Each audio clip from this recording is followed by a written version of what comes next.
Bonjour les amis, j'espère que les choses vont assez bien pour vous, aussi bien que ça peut être en ces temps-ci vraiment où le niveau de contagion monte, on est encore plus sous le stress, mais en même temps on voit les chiffres du nombre de vaccinations. Alors, on voit la lumière à l'horizon. On n'est pas encore arrivé, mais on voit la lumière. Il y a espoir. Et cette semaine, bien sûr, on a vécu ce moment difficile de savoir qu'il y avait 1000 personnes, et maintenant au-dessus de 1000 personnes au Manitoba qui sont mortes à cause du virus, à cause du COVID. Et on pense à tous les efforts qui sont faits pour se protéger du COVID, de la contagion. On pense à tous les efforts qui sont faits dans les services de santé, nos hôpitaux. J'ai une nièce qui est garde-malade en soins intensifs à Saskatchewan.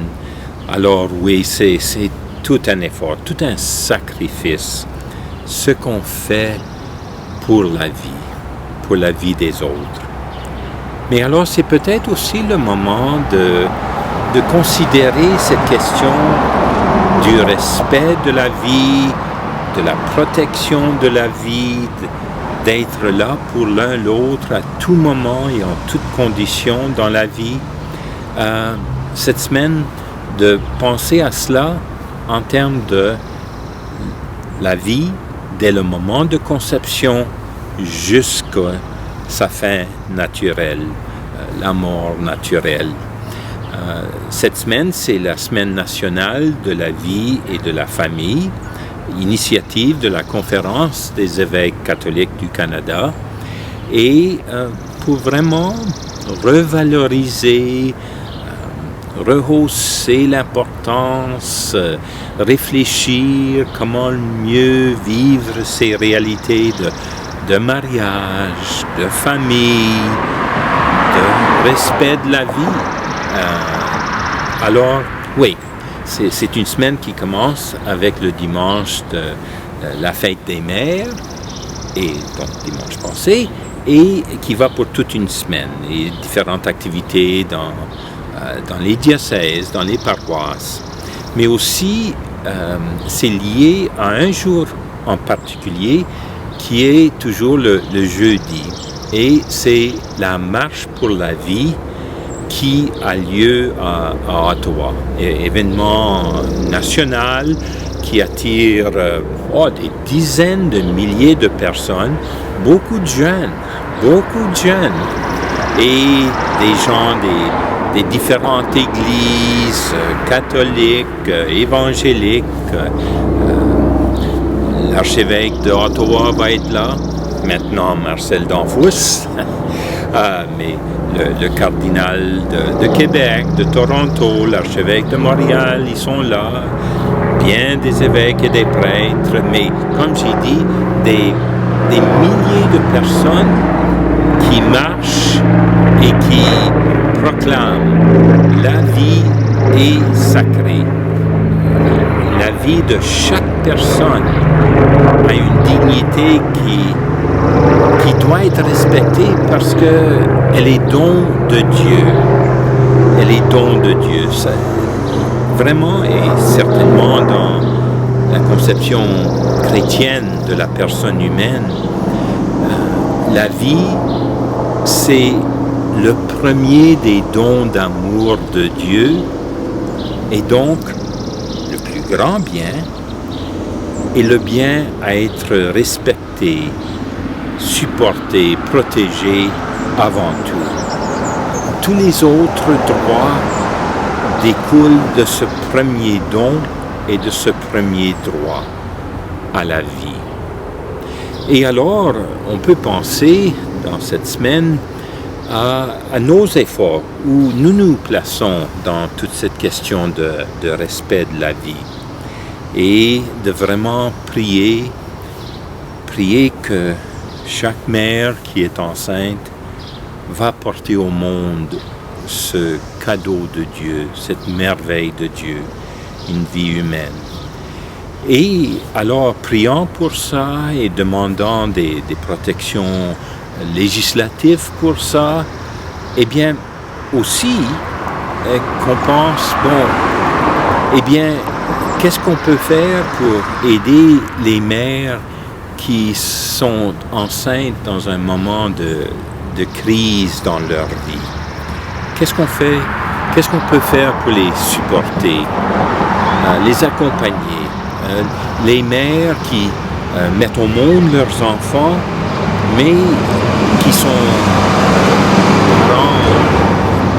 dans une situation monoparentale, ou qui sont dans la pauvreté, ou dans le danger d'abus, ou quoi que ce soit, mais juste difficile d'avoir l'enfant, de porter et se prendre soin de l'enfant, et bien qu'on soit là. Oui. Et dans nos conversations entre nous,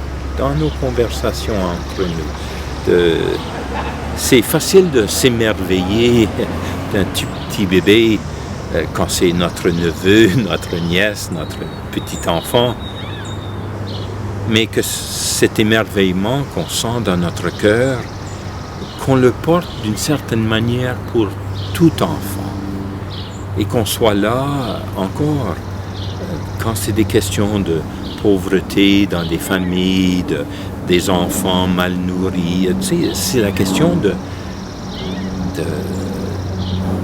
de voir ça comme un trésor, la vie humaine, toute vie humaine, et l'aider à venir à sa plénitude, de plus en plus une vie forte, remplie, et cela jusqu'à la vie éternelle.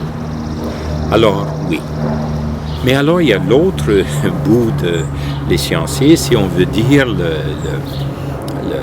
la mort, et qu'on soit messager, témoin du respect et de la compassion, d'être là avec pour toute personne alors qu'elle meurt, qu'elle est accompagnée jusqu'au moment de sa mort naturelle. Certainement par nos prières, certainement par être là comme famille, comme amis, comme membres de la même paroisse. Et c'est ça ce qui est si difficile, pénible ces jours-ci, de ne pas toujours être capable, de rarement être capable de faire ça dans bien des situations. Mais aussi de penser en termes de créer une culture de la vie, du respect de la vie, du respect de la vie des aïeux, de nos vieillards. Lorsqu'on entend, puis je l'entends de temps en temps, je veux pas être un fardeau à ma famille, je veux pas être un fardeau à la société, non, je veux pas être un fardeau. Mais la vie, c'est le fait de porter l'un l'autre, non pas comme fardeau qu'il faut, mais comme occasion de demeurer et de grandir dans l'amour de Dieu. Alors, en anglais, il y a cette chanson « He ain't heavy, he's my brother ». Ce sens-là. Il y a des personnes qui disent, mais quand j'aurai plus la capacité de faire ci, de faire ça, d'accomplir ça, quand je suis plus maître de ma situation. Mais quand est-ce qu'on est maître de sa situation, de sa vie, maître de nous-mêmes? On ne l'est pas. C'est un don d'amour. Et on vit ce don d'amour pour partager cet amour. Et alors, quand vient le temps où on ne peut pas contribuer, faire une différence, tout ça et que nous autres ou les autres peut-être nous voient comme un fardeau. Eh bien, c'est le moment de continuer à valoriser la vie, notre vie, et à donner l'occasion à nos familles, à la société, d'en venir au plus beau de ce que c'est d'être humain, en prenant soin, en étant là jusqu'à la fin. Bien sûr, il y a des questions d'équilibre, de bénéfices et de poids dans les mesures de santé. À un moment, hydrater et nourrir, ça devient contre le bien de la personne. Mais jamais dire « Ah, c'est le temps de finir ma vie, ce serait aussi bien qu'il finisse sa vie », qu'on n'en vienne jamais à ça, qu'on soit vraiment de ceux qui reçoivent tout de Dieu, donnent tout en Dieu et sont fidèles à ce don-là, comme le Christ l'a été jusqu'à la fin de sa mort pour nous. Merci.